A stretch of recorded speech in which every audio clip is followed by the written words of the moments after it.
सबसे पहले ये बताइएगा कि chief of the army staff general Qamar Javed Bajwa का ये स्टेटमेंट कि फौज ने खुद को सियासत से दूर रखने का फैसला किया है और ये कि वो एक्सटेंशन नहीं लेंगे, इस स्टेटमेंट को कैसे देखता है?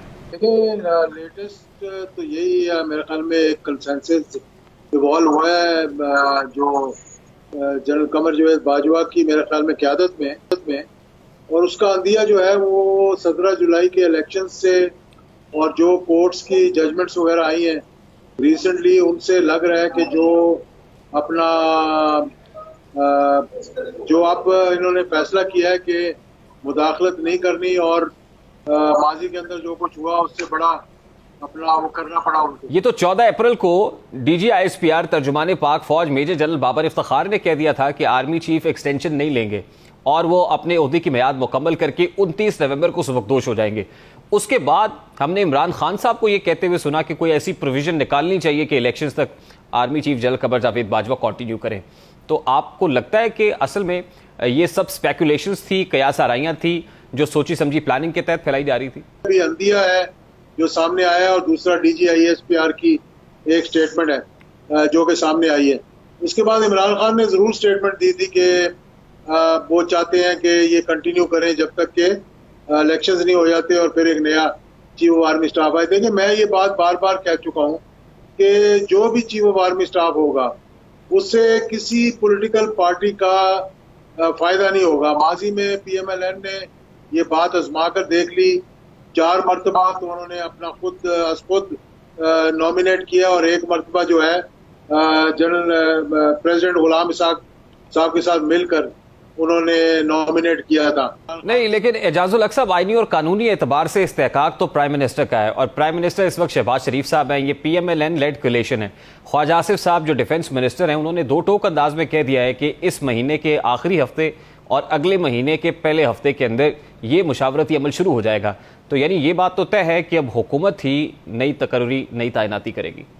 इसमें तो कोई शक वाली बात ही नहीं है। मतलब ये तो अगर कोई सोच रहा है कि हुकूमत नहीं करेगी तो मेरे ख्याल में is living in a fools paradise, क्योंकि जो भी वजीर आजम होगा ये उसकी डिस्क्रिशनरी पावर है, चाहे वो इंटरम हो चाहे वो मौजूदा हो, जो भी वजीर आजम होगा उस वक्त। अच्छा, मैं आपसे ये सवाल इसलिए कर रहा हूँ ना कि आप भी कहीं ना कहीं इमरान खान साहब से मुलाकात, मुक़्तदिर हलकों के करीब मुलाकात उनसे और फिर एक ब्रिज का रोल भी, मुझे ये कहिएगा कि फिर वो इमरान खान साहब का एजेंडा कहाँ स्टैंड करता है और फिर उन मुज़ाकरात का, उन पसे पर्दा गुफ्तो शनीद का, वो बेशक प्रेसिडेंट हाउस के अंदर हो, उसका क्या बना? फिर बातचीत हो रही है, बातचीत होती रहेगी इंशाल्लाह और मैं समझता हूँ कि कोई ना कोई रास्ता बीच में से निकलेगा इसमें से, क्योंकि इलेक्शंस तो होनी है।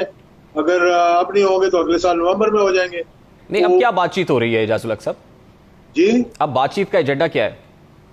देखिए, बातचीत का एजेंडा तो ऐसे तो कोई एजेंडा नहीं होता कि ये कोई लड़ाई थोड़ी हुई भी है कि आप कोई एजेंडा बना के सामने आएंगे। तो वो बगैर लड़ाई के किसी को चौकीदार कह रहे हैं, न्यूट्रल कह रहे हैं, जानवर कह रहे हैं, लोगों को ये कह रहे हैं कि चौकीदार जो है वो घर पे डाका पड़े तो फिर चौकीदार से नहीं पूछेंगे। इस तरह की बातें बगैर लड़ाई की जाती है सर। इससे पहले इससे ज्यादा जो है वो फौज पर इल्जामात भी लगे, उसको भी जस्टिफाई नहीं किया जा सकता सर। लेकिन अभी ये कहना कि उस वक्त क्योंकि ऐसा हुआ था इसलिए ये ठीक है, ये भी गलत है सर। पूरी बात सुन लो, ये किसने शुरू किया? ये पार्लियामेंट के फ्लोर पे किसने शुरू किया? फिर पब्लिक जलसों में किसने कहना शुरू किया? एजाजुल हक साहब, मैं तो सिर्फ आपसे ये जानना चाहता हूं कि इस वक्त एजेंडा क्या है जिस पर बातचीत हो रही है? इमरान खान साहब का मिनिमम एजेंडा ये था कि इलेक्शन कराएं, फौरी तौर पर इलेक्शन हुए नहीं। उसके बाद एजेंडा ये था कि आर्मी चीफ की अपॉइंटमेंट इस हुकूमत को नहीं करनी चाहिए। आपने ये कहा कि ये इस्तेहकाक तो प्राइम मिनिस्टर का, ये हुकूमत करेगी। अब किस एजेंडे के तहत बातचीत हो रही है?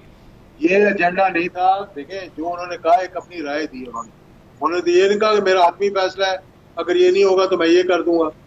उन्होंने कहा कि इलेक्शंस करवाएं, बेहतरी का रास्ता निकलेगा इसमें से। उन्होंने कहा कि मेरा ये ख्याल है कि अगर आर्मी चीफ ठहर जाए जब तक के इलेक्शंस नहीं होते, तो उनका एक अपना ख्याल था, उन्होंने उसका इजहार कर दिया। इसका ये मतलब तो नहीं है कोई पत्थर पे लकीर लगी। सर, उनकी इस राय को या उनके इस ख्याल को तो नहीं माना गया ना, और आईनी और कानूनी तौर पर वही होगा जो होना चाहिए। अब इसके बाद इमरान खान साहब क्या फ्रस्ट्रेटेड महसूस कर रहे हैं, मायूसी का शिकार है? फ्रस्ट्रेशन वाली बात ही नहीं है। मेरी आज भी उनसे गुफ्तगू हुई है, बात हुई है, कोई फ्रस्ट्रेशन वाली बात नहीं है इसमें।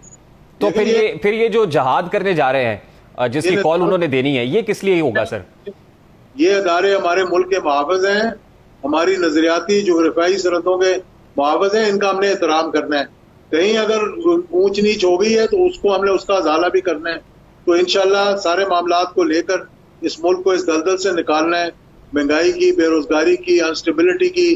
फ्लड में लोग जो है वो सड़कों में पड़े हुए हैं और हम जो है वो जलसे नहीं कर सकते, तो हम प्रेस कॉन्फ्रेंस में बैठकर जो है वो एक दूसरे को गालियां निकालनी शुरू कर देते हैं। तो ये तो कोई तरीका नहीं। देखिए ना एजाजुल हक साहब, इस चीज की रियलाइजेशन आपको है, फिर पता नहीं किसको रियलाइजेशन नहीं है कि एक तिहाई हिस्सा मुल्क का सैलाब में डूबा हुआ है। ऐसे में आप इलेक्शंस की बात कर रहे हैं और ऐसे में आप वफाकी दारुल हुकूमत पर चढ़ाई की बात कर रहे हैं। सर मेरा तो सादा सा सवाल ये है कि at this point in time, जैसे इमरान खान साहब से आप बता रहे हैं कि आज ही बात हुई है, वो जहाद किसके खिलाफ करना चाहते हैं, ये जो जिस जहाद के लिए लोगों को तैयार कर रहे हैं और हल्फ ले रहे हैं?